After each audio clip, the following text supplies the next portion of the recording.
Well, I can't believe I have to make this video, but at the same time, I think it's the right time to do it, because for some weird reason, Dragon Age Veilguard is PlayStation Plus free game of the month. I'm not making this up, but you'll see what I mean. Now, when it came to Dragon Age of all things, a lot of people really loved the trilogy games. Everyone loved the story, the graphics, the gameplay style, and playing other things that made Dragon Age Dragon Age. Now, before we continue, I just want to say I'm not big into Dragon Age as of yet. But what you're about to see is that I can understand the frustrations of everybody that has when it comes to the Dragon Age games. But I still also recognize what's best for business of a Dragon Age. And from what you're about to see is that it's none of those things that happen to make Dragon Age in terms of Dragon Age Veilguard. So let's begin. Originally this game was supposed to be known as Dragon Age the Dreadwolf. Oh, and for some weird reason they renamed it as Dragon Age the Veilguard for some weird reason. Despite the fact that most of the scripting and writing and dialogue and whatever all said Dreadwolf. Make it make sense. The only time I've ever noticed that Veilguard was mentioned is on a map, and that's just a place to be at, and that's about it. Kind of weird if you think about it. The beginning of the game took place when you, as Rook, was trying to make a deal with someone, but someone already beat you to it, and you were going to get assaulted by guards, but a returning character, Ferric, ended up saving your butt. Unfortunately, some bad things were about to happen, and this ritual was about to destroy the world, and so we thought. Then all of a sudden, you go there and you destroy the ritual, which went wrong, and, well, Sola stabs Ferric after Ferric was trying to convince him to stop the whole thing. So he stabs him in the throat.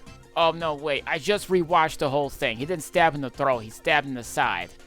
I also saw this in the cutscene. I thought he stabbed him in the throat, but so much action was going on, I couldn't even tell what was going on anymore.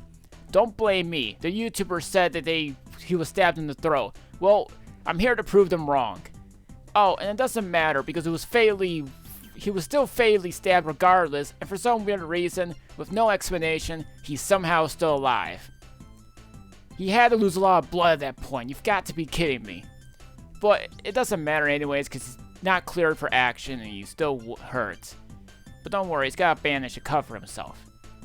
So then later on, apparently Solus is trapped in some sort of realm along with some of your parts in it as well. And you begin to talk to him. And you also tell him the fact that he was trying to destroy the world, which he wasn't. He was trying to imprison the gods. But later in the game, which I find pretty ironic, is that he pretty much admitted that he still could have killed thousands of people regardless. I'm not making this up. So, of course, let's talk about the gameplay style first before we get to anything else. So, of course, as I should mention, well, you have to go against the evil gods and blah blah blah, whatever.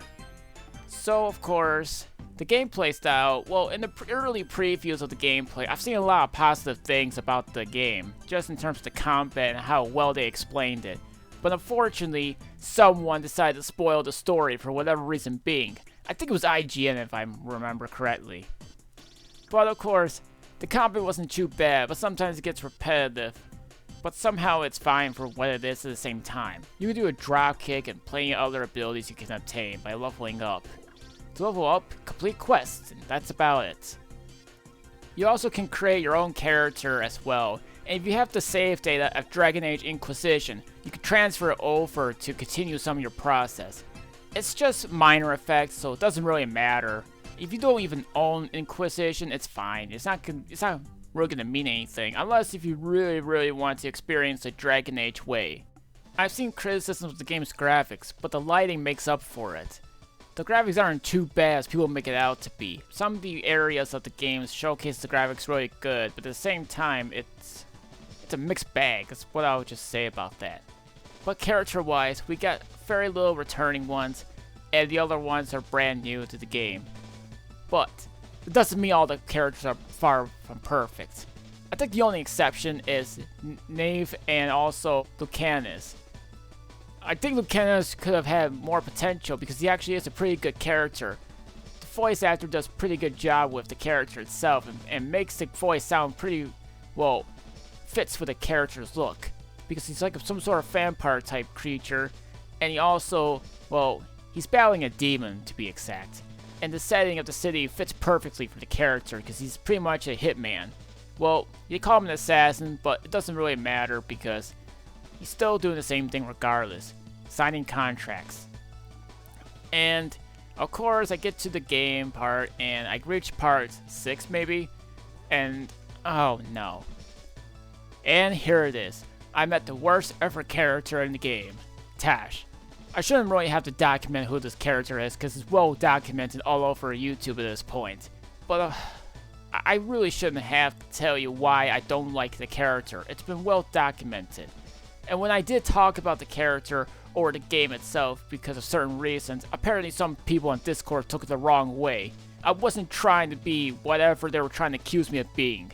What I was trying to say is that they had no fit into the game itself, and plenty of people have pretty much can agree upon that. As someone from Sungrand Studios has said, that Monster Hunter is made for gamers. This one isn't. And you could pretty much tell in terms of the dialogue they went. Seriously, they have some of the most cringeworthy writing I've seen in my life. But it just depends on the characters itself. Oh, and here's the funny part, right? Now, after you fought the first dragon part, well, I shouldn't tell you which dragon it is, because it doesn't really matter anyway, because both dragons were sent to the city to destroy whichever city it is. Let me explain something. You know how dragons breathe fire? Taj is something like a dragon hunter, but it looks like a dragon and can also breathe fire. But some reason, it's left people shocked saying, wow, I didn't know she could do that. I mean, did you not look closely before saying anything? And seriously, that's the worst character design I've ever seen in my entire life. Of Tash. Seriously. I seem like, here's the thing, I even looked it up recently. Someone took the same exact race as the character itself, but made the character look even more better than whatever that is. And of course, I'm fighting the creatures and whatever, but look, fighting the enemies in the game is, I want to say, it's a mix between repetitive and not repetitive. I can't seem to make up if I like the combat style or not. But it's just fine for what it is. It's not too bad or anything I should say or whatever. I don't know what else to say about the combat in general. The thing is that when I get to the bosses, well, they're somewhat of a challenge. I can't believe I'm actually saying this. I'm playing on normal for, for this video. And that's exactly what I decided to choose. But of course, it's all fine for what it was. The bosses are fine. But when I got to one of the fights, it became predictable because it brought its brother and its other brother. I'm not making this up. But of course, I get to part 10 and that's when I just shut everything off because they put this one agenda in the game I'm not gonna name. You probably get the idea. Look, I don't know if I should say this or not, but I don't care what you are. But don't push this narrative into the game and shoving it down our throats. Look, I know you guys might criticize Baldur's Gate 3 for including such thing, but they weren't even shoving that down our throats or anything else like that. In fact, the game has far more memorable characters, story, better graphics. The gameplay is okay for the most part, but everything else but Baldur's Gate 3 was one of the biggest reasons why people just loved the game. And it's even an indie developer for crying out loud. They even appreciate the fans. They even went up to the Game Awards and even explained it to everybody so they all understand. But apparently, some of the people were not too happy about the comments of them. I don't care. This guy destroyed all those dumb developers, and they continue to prove his point to this very day. Now, I will just say this, is that there are side content you can find with an exclamation mark, or you can go to the character quest icons. Or you can also start with a random romance for whatever reason being, but it's fine, you can do whatever you want. You can also go to the merchants to upgrade your weapons or whatever, but you can also upgrade the merchant stations, if you have enough supplies, that is. Look, I know I said I quit part 10, but I spent over 20 hours playing this game. I don't care at this point. I tried my best to play this game, I just couldn't even get into it. There were some good moments there, but there was also some bad moments at the same time. Most of the bad moments. And you can't really blame me for this. I just couldn't take it anymore. The game, I just say it's the worst in the series. But again, I didn't really completely hate the game as I thought I was going to. But again, it doesn't mean it's not the worst in the series. Seriously, it's the worst game in the series, and the Dragon Age fans deserve much better than whatever this game gave us. I'm sorry, but can someone explain this to me? If EA can give people creative control like Criterion and Respawn, then why does they need to feel to interfere in this game? I don't understand their input. Look, it doesn't by all means there's microtransactions or nothing in this game, but I just feel like EA had decided to push their fingertips into the game itself. I don't get it. And my evidence is because they used the Frostbite engine, something that EA always forces their other developers to do such thing. For whatever reason being, despite it being designed as a first-person shooter engine. But seriously, BioWare was always on fire before the acquisition of EA. Everyone loved their games. They loved the Star Wars games they made, Baldur's Gate 1. They've also loved the fact that they got to play Mass Effect trilogy, despite the third game's ending not being so well received. But sure, they made Inquisition in using the Frostbite engine, but the fans still loved the game regardless and won Game of the Year. But when they also made the game Mass Effect Andromeda, the engine was pretty much showing its age at this point, for being faulty and technically bad. But I will say is that after that one, they went up to make up, well they tried to make up. Well, I'll get to that later. They made a game called Anthem. This was not a game that was made for BioWare, and it really showed. They were gonna try to, well, save the game, if you will, but unfortunately EA pulled the plug on the support.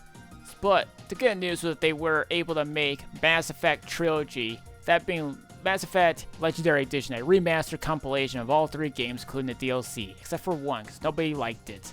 But I will say, the remaster of that one was much better, and it was a great way to pretty much play the remaster of the older games. But unfortunately, Dragon Age Veilguard was just not the game for everybody, and you can already see that through previews and whatever. Seriously, going through all these YouTube snippets, I just decided not to get the game. I was debating on it because I have been hearing great things about Dragon Age. I have all 3 games, but unfortunately I have not finished them. But they are pretty promising, and I will continue to play Dragon Age whenever I get the time and day of doing such thing. Veilguard just was a commercial flop. Yeah, that's right, I'm saying it right now. The game is a commercial flop, and I can see why that is. They were putting things in the game that nobody even asked for, despite some of the characters doing pretty well in the game. Which I will just say, some characters are great, some returning ones are cool, but again, some of the stuff in the game just makes 0 sense. And if anyone's going to defend this game, play the original Dragon Age games to know what I'm talking about. I'm serious about this. This is the worst in the entirety of the series. I just couldn't take this game anymore at this point. I reached part 10, which I was almost done playing, but I just can't take it anymore. I was bored, it felt repetitive, and it just felt like there were some uncharacteristics of the game that it offered. It was the worst thing I've ever seen in my entire life. But I will go on to say, the game has a total of 4 endings plus a secret ending itself. But it's pretty funny, because even though it came out Halloween, 5 months later it was brought over to the PS Plus free games catalog. If people weren't mad about this, well, don't say anything, because the game was already getting discounts regardless. It was going up for like $40, and then later $25, and I'm not even kidding you, this is a span of 5 months. And this game was starting to fail. How about this, EA? Why don't you, I don't know, lower the prices when you release the games like you do with every Madden game every year? If you wonder why people don't buy your stuff, that's because the Madden games are always broken. Seriously, it's already been well documented. Why don't you, I don't know, put more polish and more thought into your games before you start taking your hands into it? What you're doing is that you're just always showing people that you don't even care about the fans. I'm sorry, but I can't. This is ridiculous. The fans of Dragon Age deserved better, and I will go on to say, this is the game you guys should definitely avoid.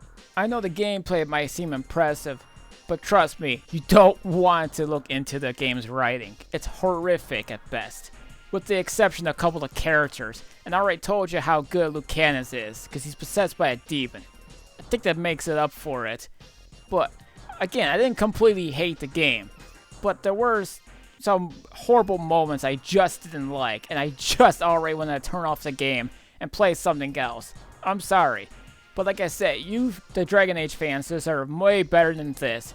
And one day, I'll hopefully cover some Dragon Age games whenever I get the time and day to beat them. I already have them all backwards compatible, so it's all good. Anyways, I hope you find a better game that's better than this. And BioWare, well, if they somehow changed, they need to get their acts together as well. I'm sorry, but this is just a pass.